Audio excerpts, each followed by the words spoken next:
तुम कभी मेरे रास्ते में नहीं आ सकते हो। तुमने क्या सोचा था कि तुम इतनी आसानी से अपने मकसद में कामयाब हो जाओगे? पर मेरे रहते हुए तो कभी नहीं। मैं तुम्हें अब चांद से मारती। अब ये बात कोई नहीं जान पाएगा। राजकुमारी रूपम खुश हो रही होती है। तभी पीछे से रमेश आ जाता है और ये दृश्य देखकर घबरा जाता है। हाँ, राजकुमारी, ये आपने क्या कर दिया? आपने अपने पति की हत्या कैसे कर दी? अरे, अगर महाराज को पता चला तो वो तो आपका सर कलम करवा देंगे। चुप हो जाओ।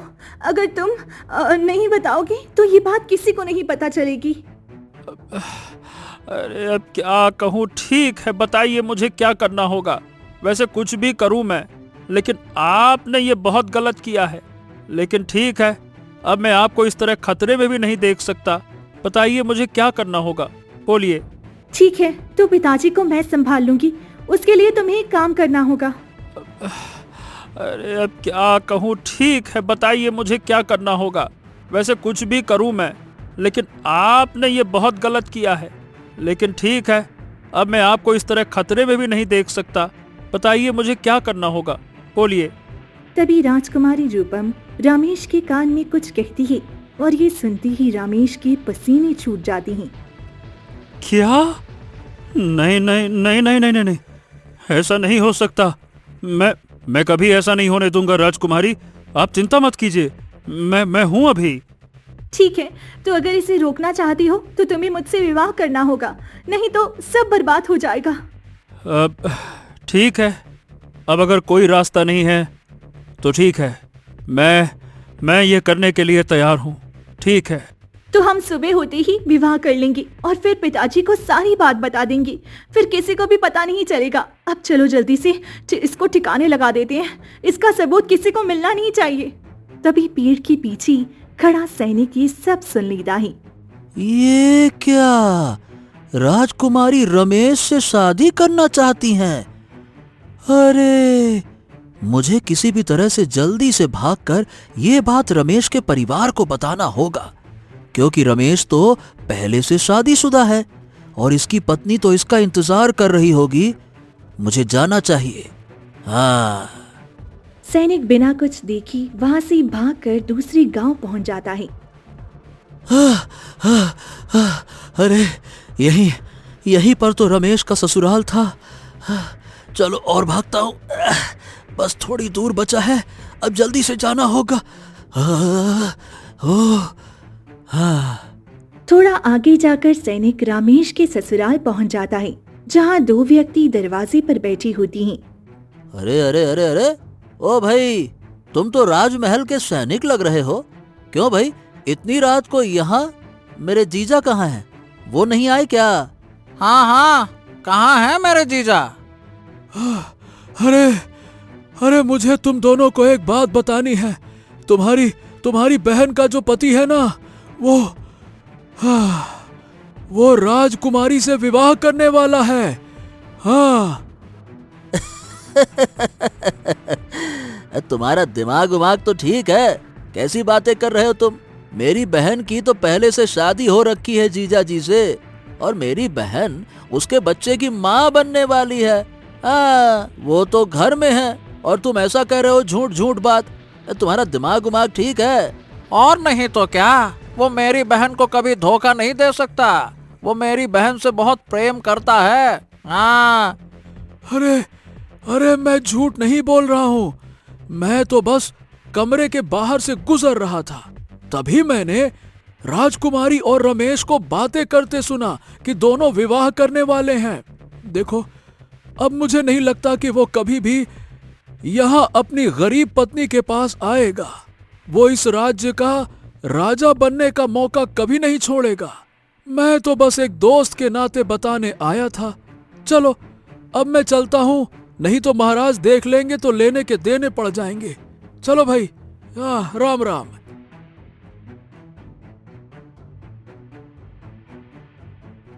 देख रहा है लक्ष्मण? अरे, हमारी बहन को, अरे दुनिया की सबसे अच्छी बहन को ये हमारा जीजा धोखा तो नहीं दे सकता। मैं क्या कहता हूँ, ऐसे धोखेबाज से हमें किसी भी तरह से बदला लेना होगा। हाँ, लेकिन मतलब ऐसी हालत में हम बहन को कैसे बताएंगे कि उसके पति ने उसके साथ ये छल किया? अरे अभी छोड़, अभी तो घर के अंदर चल, अंदर आ जा, देखते हैं क्या करना है, चल। दोनों घर के अंदर जाते हैं। तभी अंदर सौम्या पहले से रो रही होती है। अरे अरे क्या हुआ बहन, तुम रो क्यों रही हो? मुझे सब पता चल गया है। उन्होंने राजकुमारी से विवाह के लिए हाँ कर दी है। यानी कि वो मुझे छोड़ देंगे और मेरे होने वाले बच्चे को भी नहीं अपनाएंगे। अरे अरे नहीं नहीं नहीं नहीं, ऐसा कुछ नहीं होगा। अरे बहन मेरी बात समझ, हम दोनों हैं ना, उसे इतनी आसानी से नहीं छोड़ेंगे, तो चिंता मत कर। हाँ चुप हो जा चुप हो जा चुप हो जा। पर मैं अब उन पर भरोसा नहीं कर सकती। भैया, मैं आप दोनों से वचन चाहती हूँ कि अगर मुझे कुछ हो जाए तो आप मेरी बेटी का अच्छे से ध्यान रखोगे, क्योंकि जो पुरुष दूसरी स्त्री के चक्कर में पड़ जाता है वो अपने बच्चों को कभी पसंद नहीं करता, और मैं नहीं चाहती कि मेरी बेटी की जिंदगी बर्बाद हो। अरे नहीं बहन, तुम्हें कुछ नहीं होगा। अरे तेरे दो मुस्टंडे भाई जिंदा हैं, तेरी जिंदगी ऐसे बर्बाद होने देंगे क्या? नहीं तो संभाल अपने आप को। तभी अचानक सौम्या के पेट में दर्द उठता है। सौम्या बेहोश हो रही है। शंभू एक काम कर, जल्दी से दाई माँ को बुला कर लेकर आ। जा जा, भाग के जा, दौड़ के आ जा। लक्ष्मण भाग कर आ जाता है और कुछ ही देर में दाइमा को लेकर आता है। तुम दोनों बाहर जाओ, सौम्या को बच्चा होने वाला है। फिर दोनों भाई घर के बाहर बैठकर इंतजार करते हैं। कुछ ही देर में एक खूबसूरत सी बेटी पैदा होती है और तभी अचानक सौम्या की मृत्यु हो जाती है। हे भगवान, ये कैसा अपशकुन है। ये लड़की पैदा होते ही बेचारी की मृत्यु हो गई। फिर दाइमा उस मासूम बच्ची को लेकर घर से बाहर आती है। अरे अरे अरे मेरी भांजी, आज आज आज कितनी सुंदर लग रही है, बिल्कुल मेरी बहन जैसी। लो लो लो लो, गुल्लू गुल्लू गुल्लू गुल्लू। माफ कर दो, तुम्हारी बहन को नहीं बचा सकी। वो अब इस दुनिया में नहीं रही। क्या? नहीं नहीं नहीं नहीं नहीं नहीं, ऐसा नहीं हो सकता दाई माँ। मेरी बहन को कुछ नहीं हो सकता, कुछ नहीं हो सकता। सौम्या! दोनों भाई वहीं घुटने के बल बैठ जाती हैं और फूट फूट कर रोने लगती हैं। मैं उस रमेश को छोड़ूंगा नहीं। उसकी वजह से मेरी बहन इस दुनिया को छोड़कर चली गई। अब तो मैं उससे बदला लेकर रहूंगा शंभू। अरे भैया, उसने हमारी बहन को कहीं का नहीं छोड़ा। अरे उसकी हिम्मत कैसे हुई ऐसा करने की? अब देखना, हम अपनी भांजी को भांजी बनाकर नहीं, इसे अपनी बहन बनाकर पालेंगे, क्योंकि हमारी बहन की ये आखिरी निशानी है। और फिर देखो मैं उस कमीने जीजाजी से कैसे बदला लेता हूँ। देखना मैं क्या करता हूँ, कसम इस भांजी की, बदला तो लूंगा मैं। ऐसे ही धीरे धीरे वक्त बीतता है और देखते ही देखते 18 साल बीत जाती हैं। वहीं छोटी मासूम सी बच्ची सीमा अब बड़ी हो चुकी होती है। भाई देखो, मैं इतनी बड़ी हो गई हूँ, लेकिन हमने कभी अपने माता पिता को नहीं देखा। अरे मेरी प्यारी बहन, चिंता क्यों करती हो? मैं हूं ना। हम लोग तुम्हें कभी भी माता पिता की कमी महसूस नहीं होने देंगे। हाँ पर भैया, हमें अब काम ज्यादा करना पड़ेगा, क्योंकि हमारी छोटी सी गुड़िया देखो, देखते देखते 18 साल में कितनी बड़ी हो गई। अब इसके लिए एक अच्छा सा दूल्हा भी तो ढूंढना होगा ना। हाँ, क्यों नहीं क्यों नहीं। अच्छा तुम एक काम करो, पड़ोसी राज्य में काम के लिए चले जाओ और देखते हैं। मेरी भी तबीयत थोड़ा ठीक नहीं रहती है, लेकिन फिर भी मैं भी कुछ न कुछ तो इंतजाम कर ही लूंगा। फिर दोनों भाई वहां से चले जाती हैं। जब से मैंने होश संभाला है, हर वक्त मेरे दोनों भाई काम करते रहते हैं। मुझे कुछ ना कुछ तो करना ही पड़ेगा ताकि मैं उनकी मदद कर सकूं। इतना कहकर सीमा घर से बाहर निकलती है। तभी एक बूढ़ी औरत आ जाती है। कहाँ जा रही है बेटी, इतनी सुबह सुबह? अम्मा, मैं सोच रही हूँ कि मैं भी कुछ अपने भाई की मदद करने के लिए करूँ। चलो, मदद करना तो अच्छी बात है। वैसे तुम्हारे दोनों भाई तुमसे बहुत प्रेम करते हैं। हाँ हाँ, इसीलिए तो मैं भी अपने भाई की मदद करना चाहती हूँ, ताकि दोनों मेरे भाई मुझ पर गर्व कर सकें। फिर सीमा वहां से निकल पड़ती है और चलती चलती आधे रास्ते में जाती है। भला मैं काम कहाँ कर सकती हूँ, लेकिन हाँ, राजमहल में सुना है कि वहाँ कुछ दासियों की जरूरत है। मैं राजमहल में ही जाकर काम करूंगी, ताकि मुझे कुछ काम भी मिल जाए और मैं अपने भाइयों की मदद कर सकूं। सीमा राजमहल में जाती है। जैसे ही वो राज दरबार में खड़ी होती है, अरे ये क्या? ये तो मेरी बेटी है और ये मेरे राज दरबार में। महाराज, मुझे कोई काम दीजिए। मेरे पास कोई काम नहीं है। भगवान के लिए आपकी बहुत मेहरबानी होगी। ठीक है, ठीक है, ठीक है। हम तुम्हें काम देंगे, लेकिन तुम्हें राजमहल में ही रहना पड़ेगा। ठीक है, स्वीकार्य है? ठीक है, मैं पैसे कमाने के लिए कुछ भी करने को तैयार हूँ। मेरे दोनों भाई बहुत परेशान हैं। मैं उनकी देखभाल करना चाहती हूँ। तो ठीक है, तुम पूरे महल को देख लो, क्योंकि तुम्हें इसी महलों में काम करना होगा। ठीक है महाराज। सीमा वहां से चली जाती है। तभी दूर खड़ी राजकुमारी रूपम देख लेती है। रमेश, ये तुम्हारी बेटी है, तो तुम अपनी बेटी के पास गए क्यों नहीं और उसे अपनी सच्चाई क्यों नहीं बताई कि तुम उसके पिता हो? राजकुमारी, अरे हम किस मुंह से कहें कि हम उसके पिता हैं।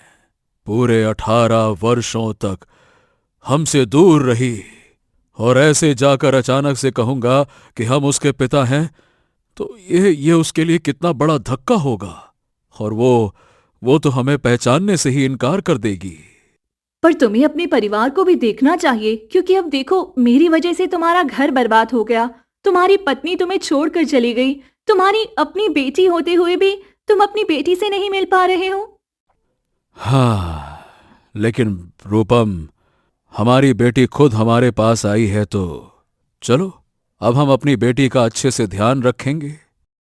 फिर वहीं दूसरी तरफ शंभू और लक्ष्मण दोनों घर आती हैं। ये क्या, सीमा कहाँ चले गए? कहीं दिखाई नहीं दे रहे। शंभू, कहाँ है सीमा? अरे भैया, क्या ही बताऊं, आज से पहले वो हमें बिना बताए कहीं नहीं गई थी। कहीं वो कोई खतरे में तो नहीं है।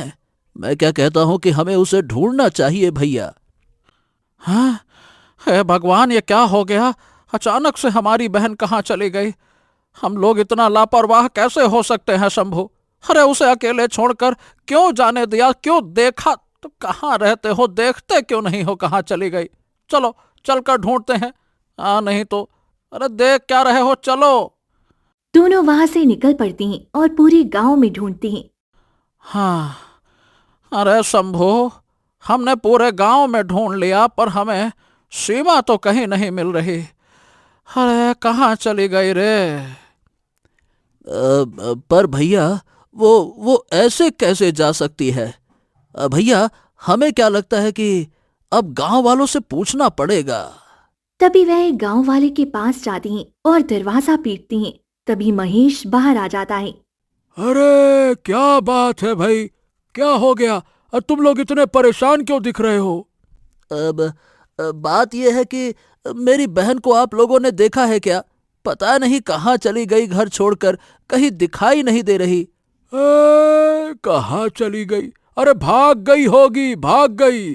पूछते हो कहाँ चली गई? अरे तुम जैसे बूढ़े इंसानों की इतनी जवान और खूबसूरत बहन रहेगी तो भागेगी ही ना। हाँ, नहीं तो घर का सारा काम कर करके क्या जवानी खराब करेगी? चली गई होगी किसी के साथ। अरे जबान संभाल के बात करो, ये फालतू की बातें ना करो, समझ गए? कुछ भी बोलते रहते हो।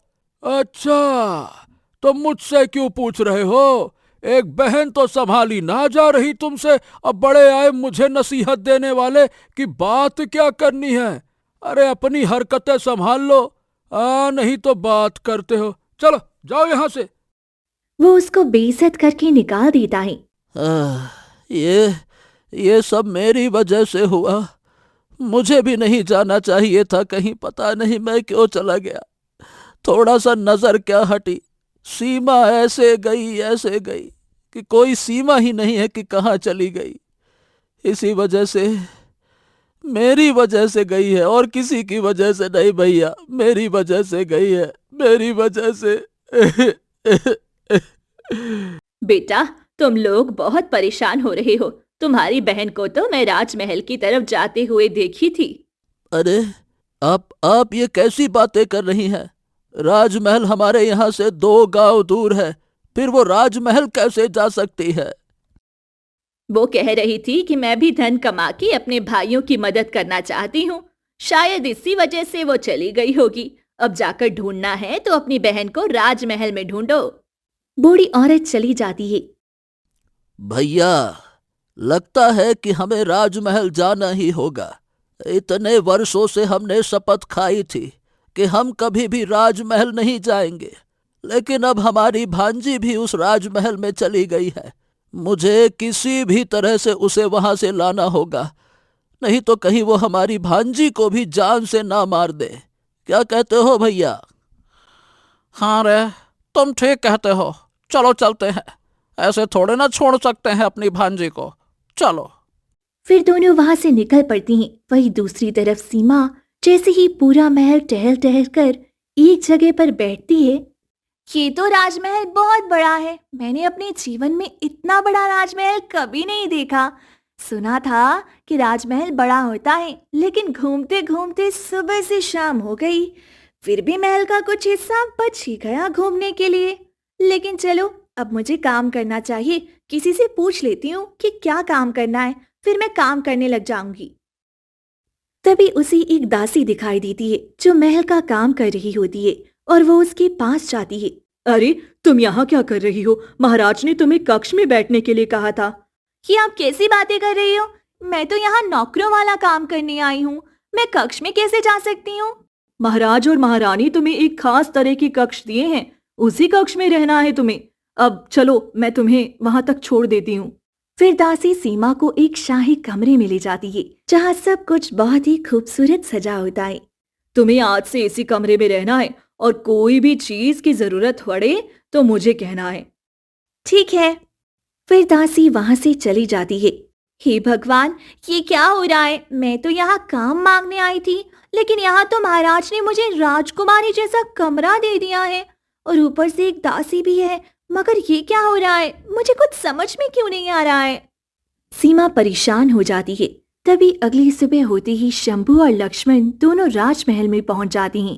तभी शंभू और लक्ष्मण जैसे ही रमेश के सामने जाते हैं, तभी शंभू आगे बढ़कर रमेश को जोरदार थप्पड़ मार देता है। तुम? हाँ, तुम लोग यहाँ क्या कर रहे हो? तुम ऐसा नहीं कर सकते। अब मैं इस राज्य का महाराज हूं। अरे, तू होगा कहीं का महाराज, लेकिन तू हमारी नजरों में धोखेबाज जीजा है, जीजा। अरे, जिसकी वजह से मेरी बहन इस दुनिया को छोड़कर चली गई। बात करता है महाराज। अरे, तेरी सारी महाराजगिरी झाड़ देंगे हम। हाँ, नहीं तो। और अब तू हमारी भांजी पर भी गलत नजर डाल रहा है। यह बता के हमारी भांजी कहाँ है? उसकी तरफ तुम देख भी नहीं सकते, नहीं तो आंखें नोच लूंगा तुम्हारी, क्योंकि वो तुम्हारी बेटी नहीं है, बल्कि मैंने उसे इतने दिनों तक अपनी बहन बनाकर पाला है, और मैं उसे इतनी आसानी से तेरे लालच के जाल में नहीं फंसने दूंगा। बता, कहाँ है हमारी बहन? बता। देखो, तुम लोग मेरी बात पर यकीन क्यों नहीं कर रहे? मैंने ये सब कुछ एक मकसद के लिए किया है जो मैं तुम्हें अभी नहीं बता सकता, और वो मेरी बेटी है, और तुम हर वक्त मुझे मेरी बेटी से दूर नहीं कर सकते। अब तो वो खुद ही मेरे पास आ गई है, और उसे कभी मैं तुम्हारे पास नहीं जाने दूंगा। मैं इसीलिए कहता हूं कि तुम्हारी भलाई इसी में है। चले जाओ यहां से, चले जाओ। एक बाप को एक बेटी से दूर मत करो। अच्छा, तो तुम इतनी आसानी से मेरी बहन को मुझे नहीं दोगे? रुक जा, अभी बताता हूँ। अरे तेरी तो। शंभू रमेश पर फिर से हाथ उठाने लगता है। तभी राजकुमारी रूपम वहां आ जाती है। कि तुम लोग क्या कर रही हो? रमेश को छोड़ दो, ये इस राज्य का राजा है और तुम इस तरह राजा को मार नहीं सकती। तुम्हें इसकी कड़ी सजा मिलेगी। राजकुमारी जी, मुझे आपसे कोई बात नहीं करनी है। अरे आप तो शुक्र मनाइए कि आप इस राज्य की राजकुमारी हैं। अगर आप राजकुमारी नहीं होती ना, तो हम दोनों भाई कब के आपकी जान ले चुके होते। अरे आपने मेरी बहन का बसा बसाया घर उजाड़ दिया, मेरी मासूम भांजी से उसके पिता का प्यार छीन लिया, उसकी माँ को छीन लिया। औरत के नाम पे कलंक हो कलंक तुम। चली जाओ यहां से, चली जाओ, जाओ यहां से। तुम लोग पहले मेरी बात तो सुनो। तुम बेवजह हम लोगों को गलत समझ रहे हो। हमने ऐसा कुछ गलत नहीं किया। अच्छा, कुछ हो गलत नहीं किया। वाह वाह वाह, जबान तो ऐसे चल रही है जैसे राजा हरिश्चंद्र की औलाद है। अरे शर्म कर जाओ थोड़ा सा। मेरी बहन का घर उजाड़ दिया और बेशर्मी से कहती हो कुछ हो नहीं किया। मेरी बहन इस दुनिया में नहीं रही, मेरी प्यारी बहन। और ये मेरा जीजा, ये तुम्हारा पति बनकर इस राज्य का राजा बन गया, और आप कहती हैं कि आपने कुछ हो गलत नहीं किया। भले ही हम गरीब आदमी थे, लेकिन हमारी भी खुशियां थीं, हमारा भी परिवार था। सब कुछ बर्बाद कर दिया तुमने। बात करती हो। इतना सुनते ही राजकुमारी रूपम रोती हुई वहां से चली जाती है। देखो देखो, ऐसे रोते हुए जा रही है जैसे कि हमने इसके साथ कितना बुरा कर दिया हो। नहीं तो देखो, मैं समझा रहा हूं तुम लोगों को ऐसा बिल्कुल नहीं करना चाहिए था। तुम लोगों ने यह बिल्कुल ठीक नहीं किया है। अब पता नहीं राजकुमारी के दिल पर क्या बीतेगी। अपने क्या कहूं तुम लोगों को। बड़ा आया राजकुमारी के दिल का ध्यान रखने वाला। मेरी बहन का तो ध्यान कभी नहीं रखा, मेरी भांजी का भी 18 वर्षों तक कभी ख्याल नहीं आया, और राजकुमारी की इतनी परवाह हो रही है। धोखेबाज कहीं का। थू। बस बहुत हो गया। अब वक्त आ गया है कि मैं तुम्हें सच बता दूं, क्योंकि बिना सच जाने तुम लोग मुझ पर यकीन नहीं करोगे। हाँ, तो कौन सा सच बताएगा? मैंने तो तेरी सारी सच्चाई देख ली है, सारी असलियत जान गया हूं। और क्या बचा है? नहीं, तुम लोग पूरी बात नहीं जानते हो। राजकुमारी ने मुझे पूरी सच्चाई बताई। ये कहानी उस वक्त की है जब एक रात राजकुमारी अपने महल में टहल रही थी। हे भगवान, इतनी रात हो गई फिर भी मुझे नींद क्यों नहीं आ रही? पता नहीं कैसी बेचैनी हो रही है। ऐसा लग रहा है जैसे कुछ तो गलत होने वाला है जो मुझे नजर नहीं आ रहा। पर आखिर ऐसा क्या होने वाला है? राजकुमारी रूपम परेशान होकर अपने कक्ष से बाहर निकल जाती है, और जैसे ही वो बगीचे में पहुंचती है, दूर खड़ा सुरेश और राजा सूर्य प्रताप हंस हंस कर बातें कर रही होती हैं। अरे इतनी रात को भला मेरे पति और मेरे पिताजी दोनों इतनी हंस हंस कर क्या बातें कर रहे हैं? मुझे जाकर सुनना चाहिए। आहा, तुमने बहुत ही सही तरीका निकाला है सुरेश। अपने मकसद पूरा करने के लिए मैंने एक गरीब इंसान को अपनी बेटी का पति बनाया है। अब हम दोनों की जोड़ी मिल गई है तो देखना, हम पूरे गांव को बर्बाद कर देंगे। और उसके जरिए मैं इस राज्य को और भी ऊपर ले जाऊंगा। सभी को जान से मार डालेंगे। सब खत्म। उसके बाद ढेर सारा धन हमें मिलेगा, और जो वादा हमने तांत्रिक महाराज से किया था वो भी पूरा हो जाएगा। क्या कहते हो? महाराज, मैं भी ये सब जानता हूँ, इसीलिए तो मैंने अपनी पत्नी को आज तक नहीं बताया कि मैं किस मकसद से प्यार का नाटक कर रहा हूँ। राजकुमारी से विवाह भी उसी योजना का हिस्सा है। ये मैं क्यों बताऊं उसको?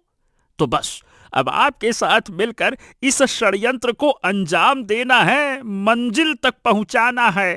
हाँ, अब बस कुछ ही दिन बचे हैं। उसके बाद हम पूरे गांव की बलि देंगे, खासकर सबसे गरीब और नेक आत्मा वाले परिवारों की। तभी हमारा राज्य शक्तिशाली बनेगा और हमारा धन कई गुना बढ़ जाएगा, और फिर हमारा नाम सभी राज्य में फैल जाएगा। मेरे पिताजी और मेरे पति इतना बड़ा षड्यंत्र कर रहे हैं और मुझे इसकी भनक तक नहीं लगी। हे भगवान, मैं क्या करूं? मैं अपने गांव के इतने निर्दोष लोगों को मरने नहीं दे सकती। मुझे कुछ ना कुछ तो करना ही पड़ेगा। राजकुमारी रूपम वहां से चुपचाप निकल जाती है और अपने कक्ष में लौट आती है। कुछ देर बाद सुरेश कक्ष में आता है। राजकुमारी, तुम इतने मजे से सो रही हो। अरे तुम्हें क्या पता कि हमने कितना खतरनाक षड्यंत्र रच लिया है। अब तो कोई भी इसे रोक नहीं सकता, और जो हमने सोचा है वो तो होकर ही रहेगा। सोया जाए। अगली सुबह मुझे किसी भी हाल में पिताजी और सुरेश को रोकना होगा। अगर ये दोनों नहीं रुके तो पूरा राज्य बर्बाद हो जाएगा और ना जाने कितने निर्दोष लोग मर जाएंगे। लेकिन मैं अपने जीते जी ऐसा कभी नहीं होने दूंगी। राजकुमारी रूपम घने जंगल की ओर निकल जाती है। वो गुरु माँ के आश्रम पहुंचती है। आओ राजकुमारी, बताओ कैसे आना हुआ। गुरु माँ, मेरे पिताजी और मेरे पति गांव वालों की बलि देना चाहते हैं, वह भी सबसे गरीब और नेक परिवारों की। इससे पूरा राज्य तबाह हो सकता है। मैं ये सब जानती हूँ राजकुमारी। मैंने महाराज को समझाने की बहुत कोशिश की, लेकिन वह अपनी जिद पर अड़े हुए हैं। उन्होंने मुझे और मेरे शिष्यों को जान से मारने की धमकी भी दी। इसीलिए मैं चाहकर भी तुम्हारी मदद खुलकर नहीं कर सकती। तो क्या मैं अपनी आंखों के सामने इतने निर्दोष लोगों को मरते हुए देखती रहूं? नहीं राजकुमारी, अब सिर्फ तुम ही हो जो इसे रोक सकती हो। मेरे लिए आगे आना संभव नहीं है। मुझे क्षमा कर दो। गुरुमा आंखें बंद कर ध्यान में लग जाती हैं। राजकुमारी रूपम भारी मन से वहां से लौट आती है। अरे राजकुमारी, तुम कहाँ गई थी? मैं सब समझ चुकी हूँ कि तुम और मेरे पिताजी क्या करने वाले हैं। तुम लोग गांव वालों को कोई नुकसान नहीं पहुंचा सकती। ये सब अभी बंद कर दो, वरना मैं तुम्हें जिंदा नहीं छोड़ूंगी। अरे ओ मेरी प्यारी राजकुमारी, तुम मेरा कुछ नहीं बिगाड़ सकती हो। अरे तुम मुझसे अंधा प्रेम करती हो, और कोई भी अपने पति के खिलाफ तो नहीं जा सकता ना। मैं तो तुम्हारा पति परमेश्वर हूँ, तुम्हारा भगवान। और अब वो तुम्हारा कौन है? पिता। तुम हम दोनों को कभी नहीं रोक पाओगी। एक तरफ पति और एक तरफ पिता। क्या कर पाएगी बेटी, किसी को कुछ नहीं पता। देखो, हमने इस षड्यंत्र की तैयारी वर्षों से की है। अरे भाई, अब पीछे हटने का तो सवाल ही नहीं उठता। मैं अपने जीते जी तुम दोनों का ये सपना कभी पूरा नहीं होने दूंगी। अच्छा, तो तुम मुझे रोकोगी? अरे तुम मेरा कुछ नहीं कर सकती हो। सुरेश राजकुमारी को धक्का देता है। तभी राजकुमारी गुस्से में आकर तलवार उठाती है और सुरेश पर वार कर देती है, और सुरेश की वहीं पर मृत्यु हो जाती है। उसी समय रमेश वहां पहुंच जाता है। राजकुमारी, राजकुमारी, ये आपने क्या कर दिया? आपने अपने पति को मार दिया? अगर मैं इसे नहीं मारती तो ये हजारों निर्दोष लोगों की जान ले लेता। लेकिन राजकुमारी जी, वो तो आपसे बहुत प्रेम करता था। भला वो कैसे कर सकता था? अब मेरे पास ज्यादा वक्त नहीं है रमेश। अगर ये बात पिताजी को पता चल गई तो वे मुझे राज्य से निकाल देंगे और उनका मकसद पूरा हो जाएगा। इसीलिए मुझे तुम्हारी मदद चाहिए। कैसी मदद? तुम मुझसे विवाह का नाटक करो ताकि पिताजी को धोखा देकर हम राज्य और गांव वालों को बचा सकें। इसके बाद मैं उन्हें राजगद्दी से हटाकर तुम्हें इस राज्य का राजा बनाऊंगी। क्या बात कर रही हैं? ये संभव नहीं है। मेरी पहले से पत्नी है और वो गर्भवती है। नहीं, मैं उसे धोखा नहीं दे सकता। क्या बात करती हैं आप? मैं सच में विवाह नहीं कर रही हूँ, सिर्फ नाटक करने को कह रही हूँ ताकि किसी भी तरह राज्य को बचा सके। ठीक है, अगर इससे निर्दोष लोगों की जान बच सकती है तो मैं तैयार हूं। ठीक है, तो पहले हमें सुरेश को यहाँ से हटाना होगा। दोनों मिलकर और मिट्टी खोदकर उसी जमीन में दफना देती हैं। अब ये बताइए कि आगे क्या करना है? अब मुझे राजमहल से खजाना निकालना होगा ताकि पिताजी को हमारी बातों पर यकीन हो सके। दोनों राजमहल लौटते हैं और कुछ खजाना निकालकर छुपा देती हैं। और इस खजाने का क्या होगा? ये खजाना गरीब और दुखियों की मदद के लिए इस्तेमाल होगा, लेकिन अभी पहले पिताजी को विश्वास में लाना जरूरी है। अगली सुबह राजकुमारी रूपम रोती हुई राजमहल की ओर जाती है। क्या हो गया पुत्री, तुम इतना रो क्यों रही हो, क्या बात है? पिताजी, मेरे पति सुरेश मुझे धोखा देकर भाग गया।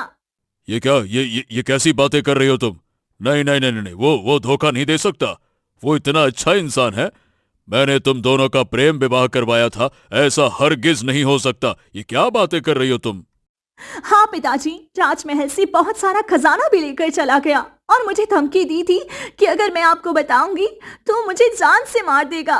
हे भगवान, हे भगवान, मैं क्या करूं? मैं तो पूरे राज्य में ये घोषणा करने वाला था कि वो मेरा दामाद है और आज की तारीख दे रखी है पूरे राज्य में।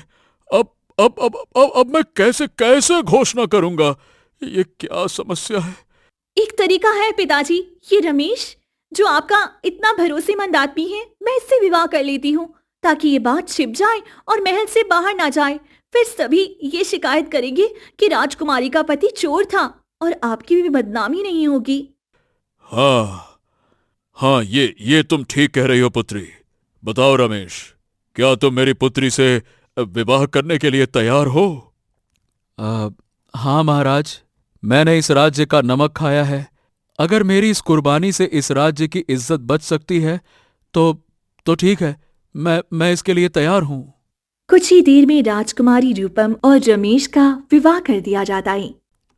हाँ देखो, हमने तो नकली पंडित लाकर विवाह भी कर लिया, लेकिन ये बताओ कि अब हम महाराज को रास्ते से हटाएंगे कैसे? क्या किया जाए? मैं सोच ली हूँ मुझे पिताजी के साथ क्या करना है। देखो राजकुमारी रूपम, मैंने तुम्हारा साथ दिया, लेकिन मुझे मेरी पत्नी के पास जाना होगा। वो बेचारी बहुत परेशान होगी। मेरी बात समझो, कम से कम उसे ये तो बता दूं कि मैंने शादी नहीं की है, ये बस एक अफवाह है। इतना तो करने दो।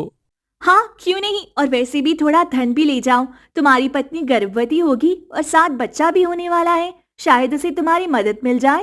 राजकुमारी रूपम धन देकर रमेश को वहां से भेज देती है और रमेश अपने घर आता है, लेकिन शंभू और लक्ष्मण उसे रोक लेती हैं। अरे कहाँ जा रहे हो तुम? क्यों? देखो, मुझे मेरी पत्नी के पास जाना है। वो बेचारी गर्भवती है, मुझे उससे मिलना है। मिलना है। तुम मेरी बहन से नहीं मिल सकते हो। मुझे पता चल गया है कि तुमने राजकुमारी से शादी की है और मेरी बहन को धोखा दिया है तुमने। क्या? नहीं नहीं नहीं नहीं नहीं नहीं नहीं, वो सब झूठ है। मैंने ऐसा सिर्फ इसलिए किया है ताकि मेरी पत्नी और मेरे बच्चे से मैं मिल सकूं। ये बताओ, मेरी पत्नी कहाँ है? मेरे बच्चा कहाँ है? अरे कौन सा बच्चा, कौन सी पत्नी? मेरी बहन इस दुनिया में नहीं रही और एक बेटी भी हुई है, लेकिन मैं तुम्हें उससे नहीं मिलने दूंगा। चले जाओ यहां से, जाओ। क्या? नहीं नहीं नहीं नहीं नहीं नहीं नहीं, भगवान के लिए ऐसा मत करो। मेरी पत्नी मुझे छोड़कर नहीं जा सकती। मुझे उसे सब बताना था। अच्छा ठीक है, मेरी बच्ची कम से कम उसे तो दिखा दो। मेरी पत्नी की आखिरी निशानी है, मेरे प्रेम की आखिरी निशानी दिखा दो ना। कहाँ है वो? तुम्हारा कोई अधिकार नहीं है, वो हमारी जिम्मेदारी है, हमारी। हम दोनों ही उसे पालेंगे और तुम कभी उसे छू भी नहीं सकते हो, समझ गए? जाओ यहां से। दोनों रमेश को रोकते हैं और रमेश उदास होकर राजमहल वापस चला जाता है। क्या हुआ रमेश, तुम बहुत परेशान लग रही हो। राजकुमारी, मैं अकेला हो गया, अकेला। मेरी पत्नी इस दुनिया में नहीं रही और मेरी एक बेटी भी हुई, लेकिन मेरे दोनों साले मेरी बेटी से भी नहीं मिलने दे रहे। उन्होंने मुझे धक्का मार के बाहर निकाल दिया। अब मैं क्या करूं? मैंने सबकी जान तो बचा ली, लेकिन मेरा खुद का परिवार नहीं बचा। मेरी बेटी मुझसे दूर हो गई, मेरी पत्नी। चिंता मत करो, मैं तुम्हारी बेटी का स्वागत करूंगी और तुम्हारे पास तुम्हारी बेटी को लेकर आऊंगी। राजकुमारी रूपम शंभू के पास जाती है। राजकुमारी रूपम, आप यहाँ क्या कर रही हैं? चले जाइए चुपचाप यहाँ से।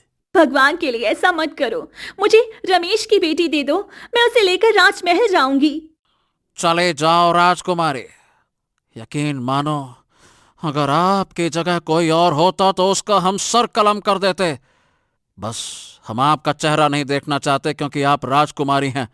जाइए यहां से, जाइए। राजकुमारी रूपम उदास होकर वापस चली जाती है। ऐसे ही धीरे धीरे समय बीतता है और एक दिन राजा सूर्य प्रताप अचानक इस दुनिया को छोड़कर चली जाती हैं। ये कैसे हो गया? राजकुमारी महाराज कैसे मर सकते हैं? ये कैसे हुआ? क्योंकि मैंने अपने पिताजी को धीरे धीरे जहर दिया था ताकि वे इस दुनिया को छोड़ दें, और अब वो चले गए हैं। अब इस राज्य के राजा तुम बन गए हो, इसीलिए इस राज्य की पूरी जिम्मेदारी तुम्हारे ऊपर है। तुम इससे सही दिशा दिखाना, क्योंकि मैंने अपने पिताजी को इसीलिए मारा क्योंकि उन्होंने मेरी माँ को मार दिया था, क्योंकि मेरी माँ उन्हें रोकती टोकती थी, पूरे काम करने से हर वक्त मना करती रहती थी। आपके लिए कितना कठिन रहा होगा ना राजकुमारी, ये सब करना, मतलब अपने पिता। लेकिन फिर भी आपने ये सब किया। ठीक है राजकुमारी, मैं आपकी ये जिम्मेदारी उठाऊंगा, लेकिन समझ नहीं आता मैं अपनी बेटी को कैसे छोड़ दूं, कैसे? देखो, मैं अब इस हालत में अगर मैं राजगद्दी पर बैठूंगी तो पूरे गांव में अफवाह फैल जाएगी कि मेरे पति के होते हुए मैं रानी कैसे बन गई और मेरे पिताजी की हत्या कैसे हुई। लोग कई सवाल पूछेंगे, और अगर तुम इस राज्य के राजा बन गए तो लोगों को भरोसा होगा कि एक गरीब व्यक्ति राजा बना है और मैं तुम्हारी बेटी का ध्यान रखूंगी। ये बात सुनते ही शंभू और लक्ष्मण दोनों के पैरों तले जमीन खिसक जाती है। तभी दूर खड़ी सीमा ये सारी बातें सुन लेती है और सामने आ जाती है। तभी तो मैं सोचूं कि मैं राजमहल में आए हुए मुझे 2 दिन हो गए हैं, लेकिन मुझे कोई काम क्यों नहीं दिया जा रहा है। एक राजकुमारी जैसे कक्ष में रखा गया था, यानी कि आप मेरे पिताजी थे। आप मुझसे इतने दिन मिलने क्यों नहीं आए? माफ कर दो बेटी, मैं चाह कर भी तुमसे नहीं मिल पाया। मैं जिम्मेदारी में उलझा हुआ था मेरे बच्चे। माफ कर दो, हमें माफ कर दो। हमको भी माफ कर दीजिए जीजा जी। मैंने आपको कितना गलत समझा। आपको अपनी भांजी को, अपनी बेटी को देखने तक नहीं देता था, और इतने दिनों तक आप इतनी बड़ी तकलीफ में थे। आपने पूरे गांव की भलाई के लिए अपनी पूरी जिंदगी बर्बाद कर दी। मुझे बहुत ग्लानि हो रही है। यानी आप दोनों मेरे भाई नहीं थे? सच में इतनी बड़ी सच्चाई मेरी आंखों से दूर कैसे रह गई थी? मुझे माफ कर दो मेरे बेटे, मैं तुम्हारा पिता था, लेकिन फिर भी तुम्हें देखभाल और तुम्हारी रक्षा नहीं कर सका। माफ कर दो बेटे, माफ कर दो। इतने में राजकुमारी रूपम वहां आ जाती है। रमेश, मुझे माफ कर दो, मेरी वजह से तुम्हारा पूरा परिवार बिखर गया। तुमने इस राज्य को तो बचाया, लेकिन अपने परिवार को नहीं बचा पाए। मुझे माफ कर दीजिएगा राजकुमारी। मैंने आपको कितना गलत समझा, लेकिन आपने इतना कुछ किया और इतना कुछ सहा। अपने पति को मारा, अपने पिता को मारा, और इतने बड़े बोझ के तले आप उस वक्त मेरे पास आते थे, लेकिन हम हमेशा आपको जलील करते थे। बहुत शर्मिंदा है, बहुत शर्मिंदा, इतने शर्मिंदा है कि लग रहा है चुल्लू भर पानी में कहीं डूब मरे।